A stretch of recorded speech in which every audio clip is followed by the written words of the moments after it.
Welcome back to the rules of engagement. We just did analysis on last for Stephano game number 1. We're about to jump to game number 2. Let me remind you guys, if you want to see the entire VODs with some of the great casting we had at MLG Dallas, we had a lot of great people, you know, DJ Wheat, Day9, Husky, etc. You can catch all the VODs with the great casters, the great live crowd and the shots and everything, 1080p quality on YouTube, youtube.com/official MLGSA2. Every piece of content we do here at Major League Gaming, and we do some stuff on the side too, comments of the days, top 5s, top 10s, NOS performance tips, all that stuff for free, 1080p quality on YouTube, youtube.com/official MLGSA2. You should never be in short supply of Starcraft content as long as you know about this YouTube site. Hit subscribe and be updated with all the new stuff. A lot of cool stuff. Anyways, let's jump on to Stephano versus last game number 2. A couple cool things about this game is on Daybreak. We're going to talk about a Roach rush and a couple important reactions to make to that Roach rush. Then we're going to talk about 1-2 drop combos, how to make your drops a lot more effective. And then counter pushing in Zerg versus Terran.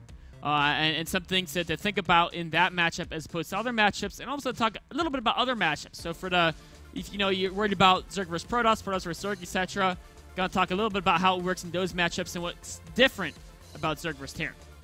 So we're gonna jump in this replay, starting at the 4-minute mark. And the one thing I want to point out before I start this replay is going to be the fact that last scouts with SCV, the very important thing is to know the gas time of the Zerg player, right? You look at the gas, you say, okay, it's 24:32. I do want to leave because, you know, this is the point in time when Zerglings can start popping out. And as soon as Zerglings pop out, my SCV can die, right? They're just going to have one Zergling chase this SCV, maybe get back home, but I can't really have it out as this guy anymore if you build Zerglings.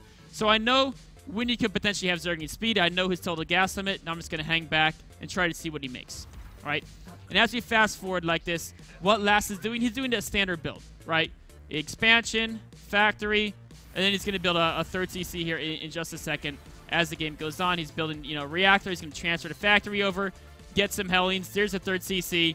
Everything's going pretty standard. Now, some people consider this Terran build greedy, and Zergs can punish it. One of the ways, most common ways you see this build punished is by Roaches. The reason why, a baiting attack is very committed. If they get a good Widow Mine shot off, if they reactor out Hellions, they can stop your baiting attack. But a Roach attack, which is exactly what Stephano's going for, a lot of people consider that the way to punish a fast 3cc build. Terran will be lacking units. Roaches can shoot over walls. Roaches are great at picking off SCVs that are trying to repair bunkers. So all-around good way to try to punish a greedy Terran. But the important thing about Terran is you identify this Roach rush as soon as possible, right? Because he identifies it right now. What does he do? Right? He was going Tech Lab and going to reactor at Hellions. He switches it up. Boom. He just builds single Widow Mines, not Hellions, single Widow Mines, and he reactors out Marines. It's very important because while Widow Mines are great against rushes, Marines are very, very good as well. And you can build Marines fast. They give you the extra damage output consistently instead of the one explosion. And then you have to worry about microing, right? You have to micro against this attack. It's good to keep the Watchtower if you can so you can see how they're reinforcing it. The key thing about microing, make sure none of your units that do damage ever get hit. All the Roach damage should be going to your bunker, your depot, or your SCVs. These Marines, these 4 Marines, they can't be shot. This Marine, you got to make sure the Roaches can't shoot him. So in the battle, let the SCVs die, let the bunker die. Don't lose your damage output. It can be tempting to say, but the SCVs are important. But if you lose your damage output, then you have nothing to kill the Roaches, and you're going to lose even more SCVs. So always get those SCVs in front until you're sure you can hold the rush because very few Roaches left, and your scouting tells you otherwise. So, couple key things to defend this. Reactoring out the Marines, getting Widow Mine single file, letting the SCVs tank the damage. Yes, he lost 9 workers. That's not good. But remember, he killed a lot of Roaches, and he went fast 3cc. So even though he's down by 10 workers, that's not that bad because it's 10 workers, but he's got 3 mules, which is like 20 workers, right? So he's really ahead. And the Zerg player, right? The Zerg player's third is kind of slow, which would be okay if the Zerg player had lair tech, but he doesn't because he spent all that early gas and resources building these Roaches. So now as we go forward in the game, both players are going to kind of sit back, macro up a bit. You know, now he's going to get, now he's going to just go for drop play, get some bio, and progress into a fairly standard game. Moving out a little bit, but doesn't want to commit his bio too far in case the Zerg player is doing some Roach speed bailing, or it would be slow bailing at this point. Follow up. Just scout around, make sure there's no overlords or Zerglings prying too far into his business. Now he's going to go out and do some drop play, right? And again, when we're talking about drop play, right? Single drops, they can be okay, but your opponent can usually react to them pretty well and deflect them without taking too much damage. He actually got 5 or 6 drones there because of excellent micro.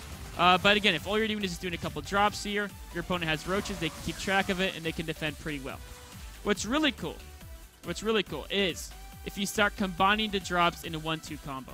And the way to do that is as follows. First, you get the drop, right? So he's going to regroup together, get a bunch of guys out, move out across the map till he's confident enough to get a drop of significant power, right? 4 medevacs is a very powerful drop. But if you do 4 medevacs at guys, and he was to send these guys straight across the map to attack, what would happen? Well, to be met by 27 roaches, that's enough to easily beat them. If he was to drop, look at Stephano's vision, right? Stephano has great map vision. He would see the drops coming. 27 roaches would defend it. But the key thing here that's really, really cool is he gets ready to do the drop, but with this, he doesn't do the drop. Why not? Because he knows if he runs in your drops, Stephano will have units waiting for him because Stephano is a world-class player. So what does he do? He does the 1-2. Right? He moves out with this force, right? Look at Stephano's vision. We're going to watch this. As Last moves out, this is really key here. He just throws a little jab here, right? This army, this isn't a knockout army, right? This army here, this is just like a little measly kind of drop army, but Stephano can't really see what's behind it, right? So this is really, it's like in boxing, it's a jab, right? You just throw the jab. What's important when you throw the jab? You keep your shoulder up. And what he does by keeping his shoulder up, he doesn't go too far into the creep. He keeps medevacs so he can protect these units, right? Protect these units from being attacked. Meanwhile, it's a distraction, right? And look what happens. As Stephano reacts to this, what's happening? These Hydras are right there. They're moving. Stephano is trying to get stacked defense, but he doesn't quite have it in time. Ideally, these Hydras would have waited here until it finished, but he's worried about this. He's reacting to the jab. And then while he's doing that, of course, as soon as he sees enough units react, he's running away, right? He's not going to lose the units. And boom, here comes the big blow coming in here. Now, this isn't as great as it could be because Stephano has these 2 Spore Callers coming up, and they knock out a lot of the medevacs, which prevents the retreat. But he's still going to get the hatchery, right? So this ended up not being an amazing move because these 2 Spore Callers are here. If these 2 Spore Callers weren't there, he would have gotten out with the majority of his units. All 4 medevacs probably would have survived. And he would have been in a dominant position. As is, it ended up being a kind of even trade. But the idea is, when you're playing your ladder games, what are the odds your opponent's going to build the Spore Crawlers, right? Very few people build the Spore Crawlers there. So you're going to be in a much better position. It's a great move. It works a lot. I highly recommend doing that. You know, you distract somewhere, make sure the units can't die, and then you do the big drop while they're distracted. Now going forward, it's going to progress to a fairly standard game. There's a lot of cool micro we're going to see, right? Because this is similar again. It's Roach Hydra, right? Stephano, of course, knows he doesn't want to fight a maxed army until he gets Vipers. He's got that Hive on the way. Vipers are being produced. There's one there. I think there's a couple more somewhere on the map. Let's actually take a look at units. Oh, he's only got the 1, but he's got 1. He's building 1 more. Now he's building 2 more. He's going to be up to 3. He's probably eventually get up to 4. Last, you know, standard, he has some siege tanks because siege tanks are really good against Roach Hydra. Got some Widow Mines as well mixed in there. A very strong standard Terran army. Upgrades are equal, right? We see here Terran's at 2-2, Zerg's at 2-2. Unlike last game, what does Stephano do? Does he fight this advanced Terran army that's very large without Vipers? No, he backs up, says, you know what? I learned from that last game. You may take my base, but you will not take my army, right? I'm going to keep that safe. Wait for these Vipers to get their energy. That's a smart thing. It sucks to lose the base. And now Last is going to be playing slightly ahead. But you know what? It's better to be slightly behind than to lose the game. I think most people would agree with that sentiment. And if you try to fight an advanced Terran army with just Roach Hydra is great through the mid-game. The late game alone, it can't cut it. You got to wait for the Viper support so the Roaches and Hydras can be much more successful. So yes, you lose the base. But once you have the Vipers ready, then you can go and take a fight. The problem is this is a bad position. This is a bad position to fight. The good thing is it's much better to fight in a bad position like this than it is to fight without these blinding clouds. These things are so important that even in a bad position, because a Terran army is effectively neutered from those blinding clouds, you can go push in and you can get a very nice trade using up ducks to pick off the units, taking out the Widow Mines. He did lose the third base, but again, it was better losing that and then fighting with Blinding Clouds than it would have been to fight without them. And he can proceed through the game. Yes, his economy's been severely damaged, but he still has an army. If you still have an army, you still have a chance.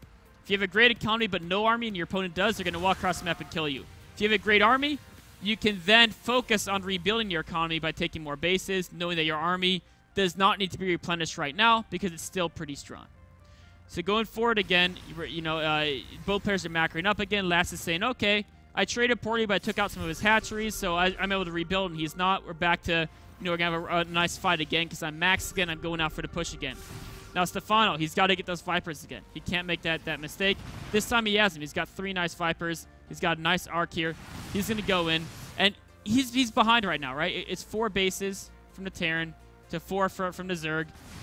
But with the Great Blinding Clouds, again, the Terran army is damaged severely. He can get a very good trade here because the few units that fight get focused down quickly, taking these units out, even a little flank from fighters from the other side, and all of a sudden, now he has a food advantage.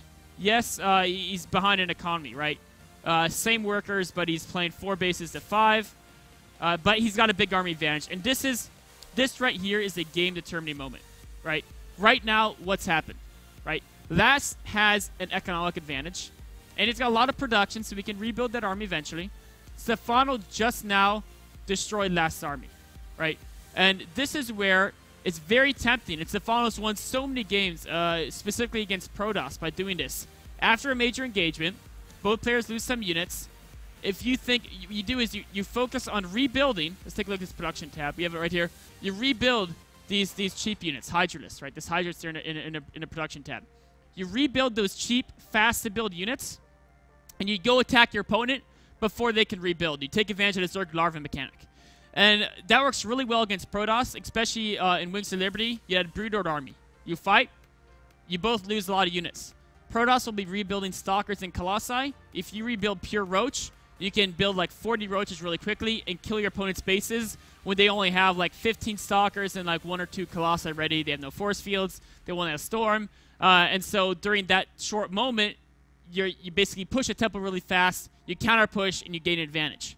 Against Terran, it's a little bit trickier because let's take a look what Terran has, right? If we move this screen down just a little bit, we can see this. Terran has these guys, these big planetary fortresses. Very hard to counter push Terran because one, they have a planetary fortress. Your cheap units is hard to overwhelm that quickly. If you have a lot of banelings, sometimes you can do it, but that's an expensive way. If you have Ultralists, that's different, but they're really quick to produce Roaches, Hydralists, Zerglings. Those units aren't so great against planetaries. The other problem, if it's an orbital, they can lift it back up, wait for them to rebuild their army, and then come in. So it's hard to really knock a Terran out really quickly with a counter push. What you've got to do, you've got to replace your expensive spellcaster units. Because you can't know for sure you can end the game, after battle, make sure you replace your spellcaster units because you know there's going to be another big battle later in the game. You're going to need those spellcaster units. Stephano tries that quick tempo, switch around, use his production to knock the Terran out. And unfortunately, even though right now he's got a much bigger army, look at that army difference. Unfortunately, this could work in a different matchup, but Zerg versus Terran, it's very hard. The production tab, no spellcasters. He lost his Vipers. So, yes, he can do good against the army. He can push through, right? He's got a lot of units. But he can't end the game.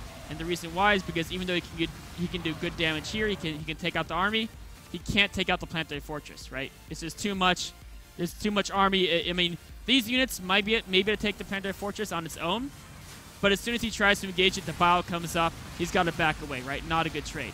As he's rallying more and more units in, he's like, well, this didn't quite work. Maybe I can knock out this bottom base. And as we fast forward here, we can see that's exactly what he can do. If the bio is not near, yes, he can take out one planetary fortress. But the problem is because he did that, right? Look at his castle units. He's just now starting to repopulate his very important units. And as Lash pushes forward, he's trading a base for a base against a Terran. He's more than happy to do so because, Terran is up bases, right? 5 to 4 is not as good as 4 to 3. So Terran's happy to do that. And now, Terran's rebuilt. He's almost back up to 200 food. And what does Stephano have for that next major engagement? He's got no Infestors, only 2 Vipers. It's going to be very difficult to fight the next major engagement without a lot of spellcasting units because those are the ones that you need to support that Roach Hydra army against a very, very large Terran army, as we see Last is starting to combine here. Last knows this. He knows Stephano tried to push a tempo earlier, and because of that, it's not going to go well for him on his next engagement. It's going to be just like Game 1, where you're fighting Roach Hydra versus Bio.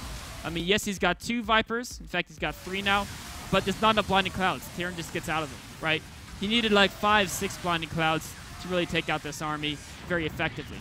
Although actually he misses killing that hatchery. But as we can see here, because he didn't squash the Terran army, it's now 183 food to 137.